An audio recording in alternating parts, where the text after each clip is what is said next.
Hello everyone, I'm Nitsahone, and it is Monday, which means it is time for another MTG Top 10. This week's poll options were two different keyword abilities, Trample and Vigilance.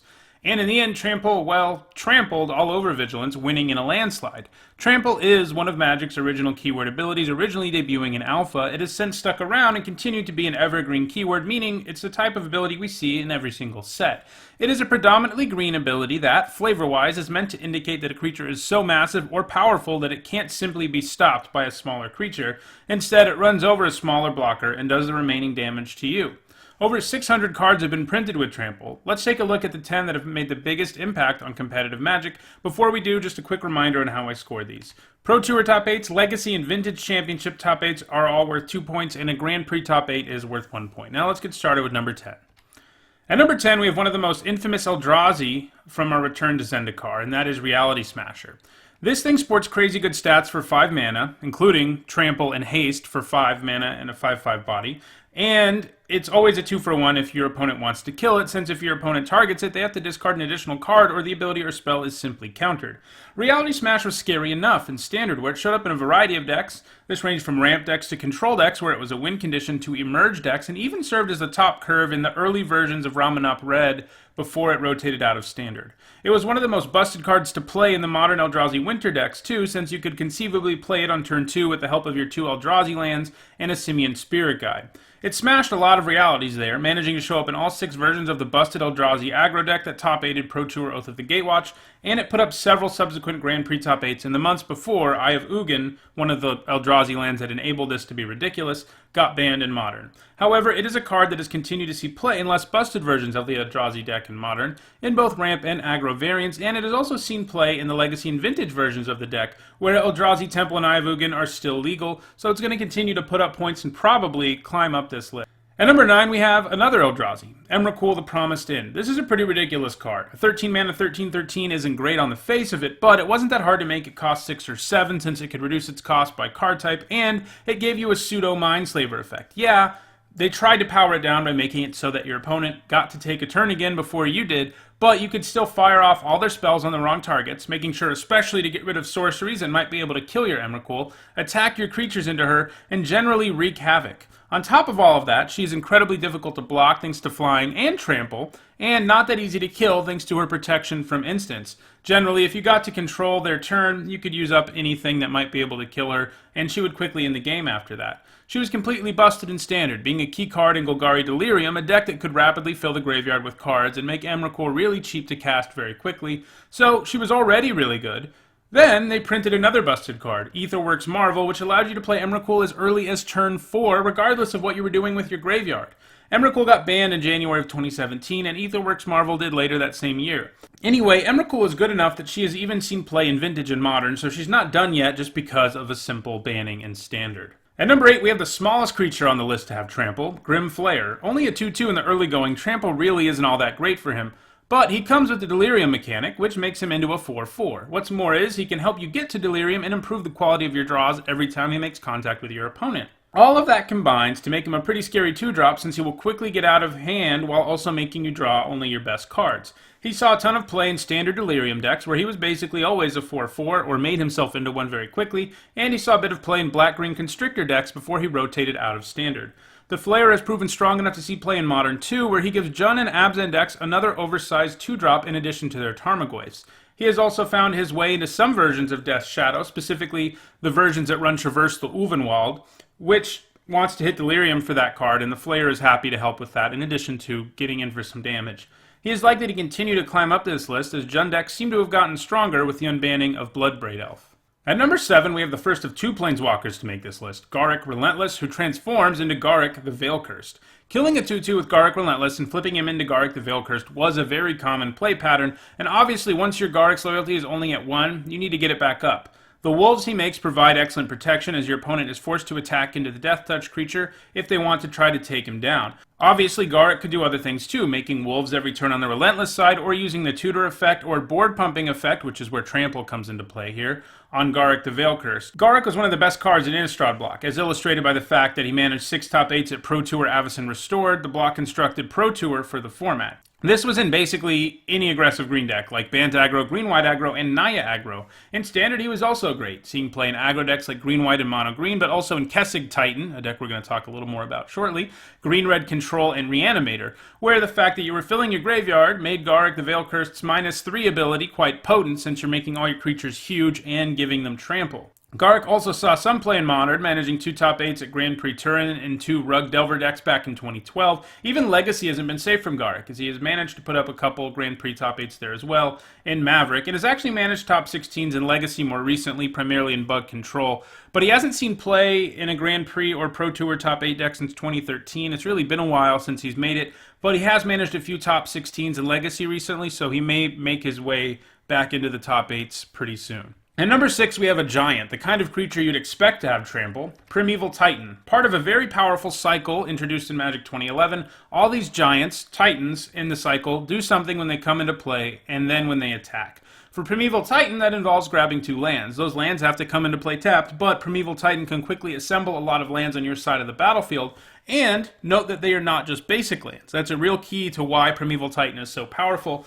Those lands can back him up and help you win the game.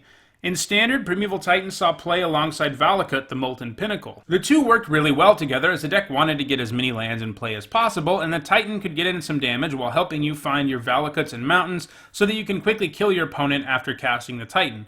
It also saw play alongside another land, Kessig Wolfrun, one that is actually on this list, so we'll talk about it in more detail later. In Extended, he saw play in Scapeshift decks, which also sought to win with Valakut. While Primeval Titan was a powerhouse in Standard, he became downright ridiculous in Modern for a while thanks to the presence of Amulet of Vigor, Bounce Lands, and Summer Bloom. The Amulet made it so that the lands the Titan grabs come into play untapped, and it also made the Ravnica block Bounce Lands come into play untapped, meaning you could get 2 mana out of them immediately. Summer Bloom allowed you to put multiple lands into play on a turn. All of them together could allow some pretty easy turn 2 Primeval Titans, and even made a turn 1 Titan a possibility, and if you never had to face that down in Modern, consider yourself lucky. The Titan could then search up lands that could help him win the game in a swing or 2. Eventually, Summer Bloom got banned and it weakened the deck, but the Titan still sees some play in Modern in through the Breach decks. At number 5, we have the second and final Planeswalker to make the list, Nissa Worldwaker. Nissa is strong thanks to having 2 different +1 loyalty abilities, both of which are quite strong. One of those got her on the list, and it's the ability to turn a land into a 4/4 elemental with Trample, which, by the way, is an effect that lasts forever, not only until end of turn. So it's really not that far off of her having a +1 that just says, create a 4/4 elemental token. It's not quite as good for obvious reasons, but that's pretty insane if you think about her that way. She can protect herself with quite a large creature. Her ability to untap forests can also help you ramp if that's what you're interested in, and her ultimate pulls all the lands out of your deck and turns them into 4/4 elementals with Trample. So yeah, that can end games pretty quickly. She saw play in a ton of different green decks while she was in Standard, including both Abzan, Jund, and various Devotion decks. Her ability to turn your lands into an army and help you ramp into even more powerful spells made her a necessity in most green mid-range decks of the time she was in Standard. However, she's never managed to see play anywhere else, and she could eventually lose her spot on this list since most of the cards below her are still seeing play in non-rotating formats. At number 4, we have the second double-face card to make the list, Huntmaster of the Fells, which transforms into Ravager of the Fells, and that's where the trample part comes in. Even just the front half of this card, 4 mana for 2 2/2s and 2 life, would probably have been able to see some play, but he's a werewolf, so he transforms if people don't cast spells, and when he does, he gets to shock a creature and a player, and gets a larger body that is much more difficult to block thanks to Trample. Then, when he transforms back, he gives you the wolf and life again. He just goes back and forth between doing stuff for you, and generally if your opponent plays Huntmaster and you can't kill it, you're going to lose the game to all that value.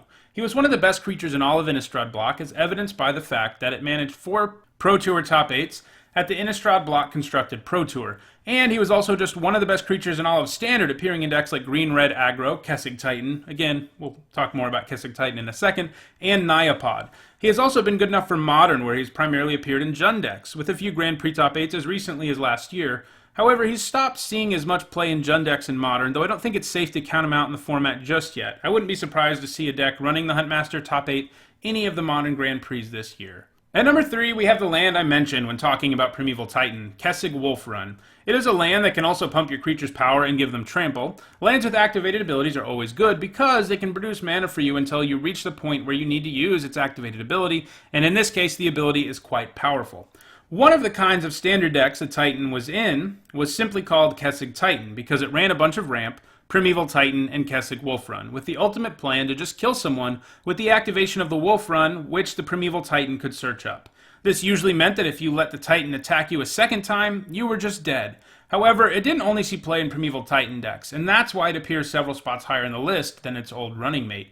Turns out it's an excellent utility land, even in a deck that can't search it up at will, that could give aggro decks desperately needed reach, so it also saw play in Naya, Green-Red Aggro, and Jund while in Standard. It also sees play in Modern decks, once a keycard in Zoo aggro decks, and more recently, a part of Eldrazi aggro and Collected Company decks, as well as a few versions of the human decks that are Tier 1 right now in Modern. At number 2, we have a card that was incredibly polarizing while it was legal in Standard, Siege Rhino. This dude is just packed with value. He gives you above average rate as a 4-mana 4/5 with Trample, but what makes him really great was the 6-point life swing he gave you by just coming into play.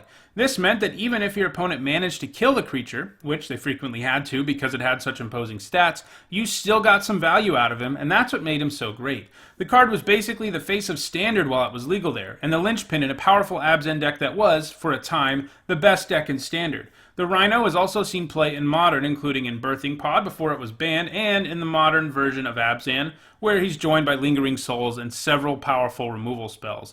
More recently, it has stopped seeing as much play in Modern, and most Abzan deck builders don't seem to be including him as much right now, but I don't think we should count him out just yet. He's clearly got the power level for Modern, he's been there before, and I think we'll probably see him there again.